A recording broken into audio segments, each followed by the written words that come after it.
Hello, Amy Cameron here, and I'm just going to share with you a little bit of information around keeping safe while involved in the healing ministry. I'm going to share my screen, and I'm just going to talk you through this presentation, if that's okay.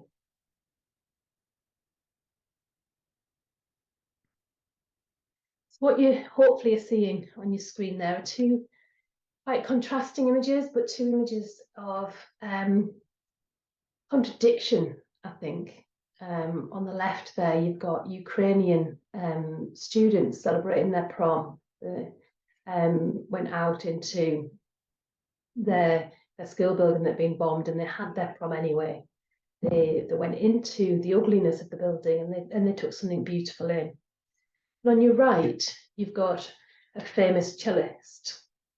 This guy here is called Shmal Novik, and he was a witness to a mortar shell bombing where 22 people in his village were killed. And as a kind of attempt to try and bring something to the devastation of that local village, he went and he played for 22 days at the bomb site. 1 day for each person killed. In both of these situations, you've got absolute devastation. You've got a real need for the community to rebuild itself. And the individuals have just placed themselves right in the centre of that pain to try and bring something that's beautiful back into the world. And I think that's what we're called to do with the healing ministry, to transform the pain and to create something beautiful.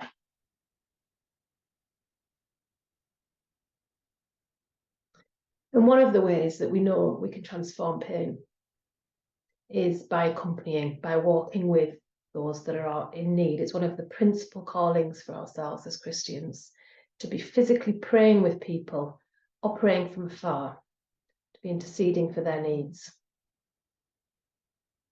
There's a beautiful reflection here that just reminds us of that need to just gently be alongside another. I'll let you read it.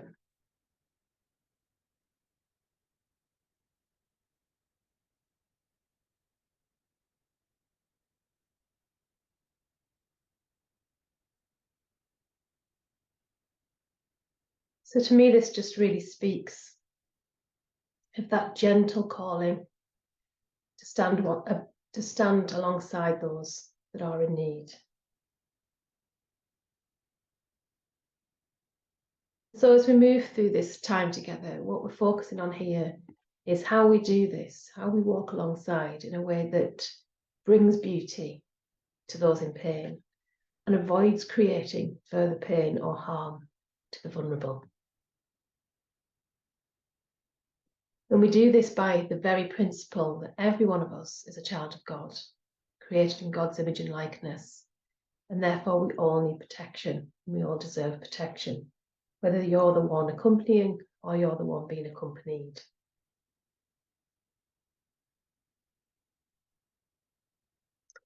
And we stand by this statement that parishes must be communities where we support and protect each other. We must take care of those who may be vulnerable because of age, illness, or disability, or may be vulnerable because of current or past life experiences. We know that if we gather people around the name of healing, we are openly inviting those that are vulnerable to come and be with us. So we must do our utmost to make sure that this is a safe space for them, a safe space for them to come and to allow the Spirit to heal them. So we have some documentation. This documentation clearly outlines the responsibilities you have as part of the healing ministry team or people involved in healing ministry in the Diocese of Hexham and Newcastle. I invite you to read that very carefully, because we want everybody to be in full understanding of the content of that and fully in agreement with the direction of travel that this is, and this must be how we operate as church. We must be a safe place for people to be able to come. And part of that documentation is to remind you that it's everybody's responsibility in the church to safeguard and promote the well-being of those who come to worship and who join us for any activity facilitated by the church and its members. So if you're planning a prayer meeting, you hold that responsibility, and those that are in your team hold that responsibility with you. So our aim overall here is to reduce the risk of avoidable harm and to create spaces of true welcome in which relationships are respected. Places of true safety where we're avoiding harm in order to heal.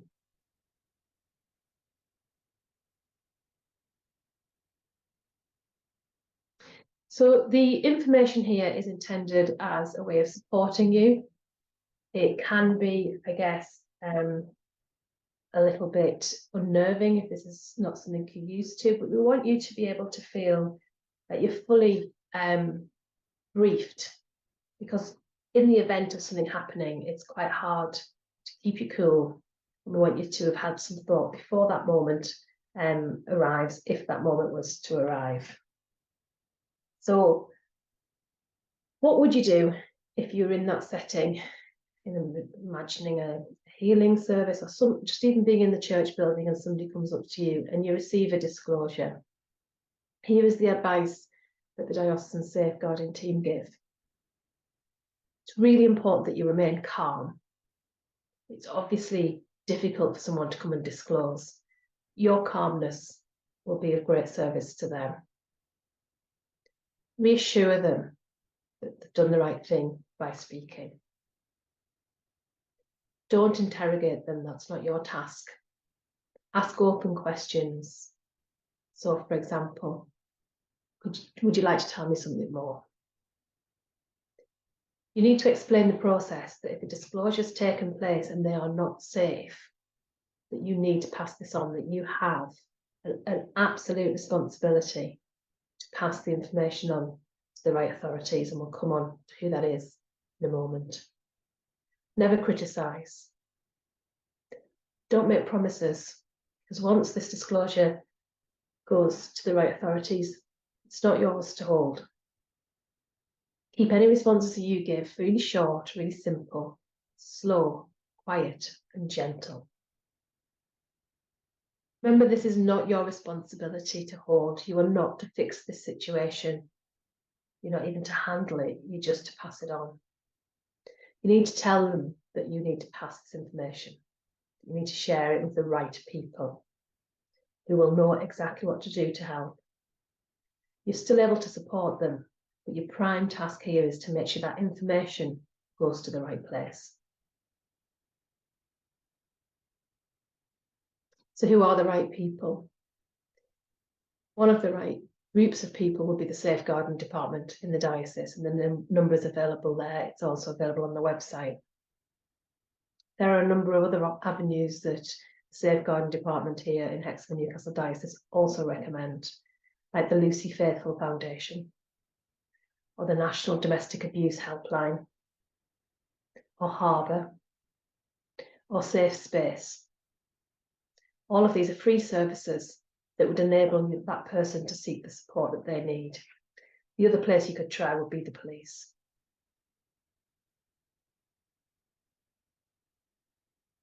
We know by its very nature that healing ministry will attract the vulnerable and those in need.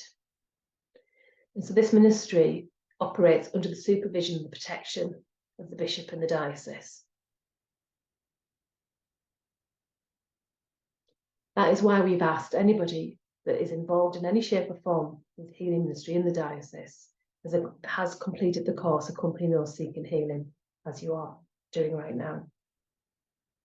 We also ask that there is a level of diocesan safeguarding training completed, in line with the DBS level clearance that you have or need. This is the basic threshold for the ministry in this diocese, for all of the reasons that we've just explained. Those who discern that they wish to be part of a diocesan healing team will be expected to follow a recruitment process and complete further training in order to minister at diocesan levels.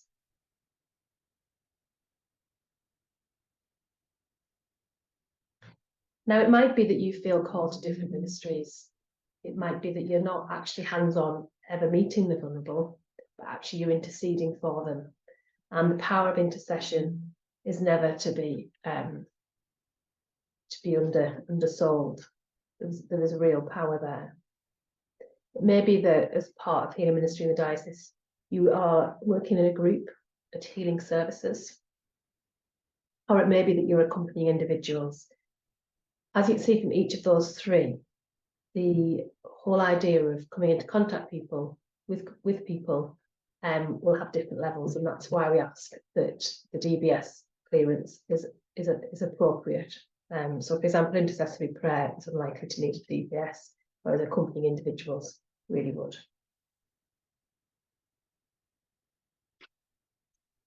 Just to tell you a little bit more about the diocesan team.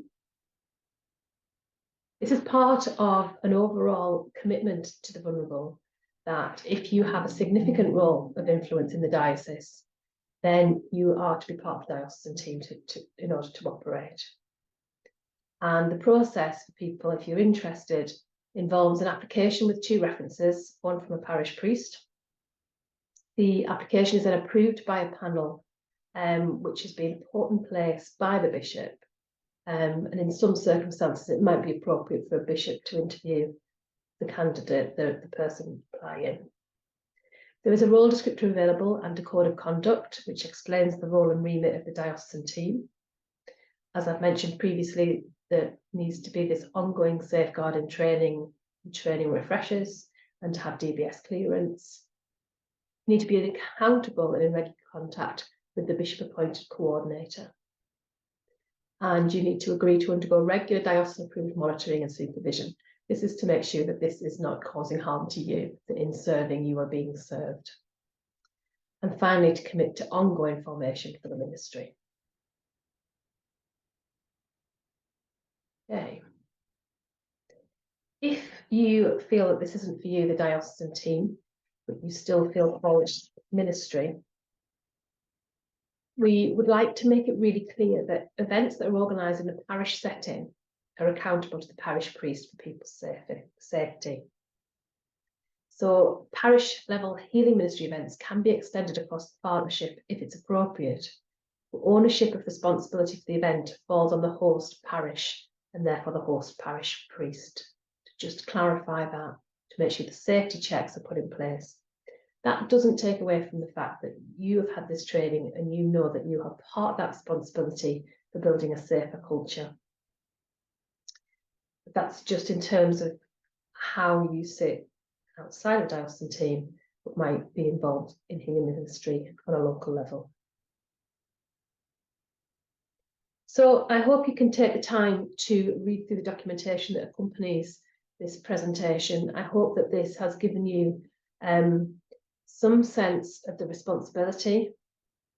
I bring you back to this being a privilege, that this is at the heart of what the church is about. It's about creating a safe space to accompany one another. And I hope that you see this as a real opportunity to develop this ministry, to give this firm foundations, and to see that it's recognised as absolutely key in this diocese. And so we'll finish with this prayer. Gracious God, you love and care for all of your children, especially the smallest and most vulnerable. We entrust to you the lives of children and adults at risk who have been abused and whose trust and innocence have been destroyed.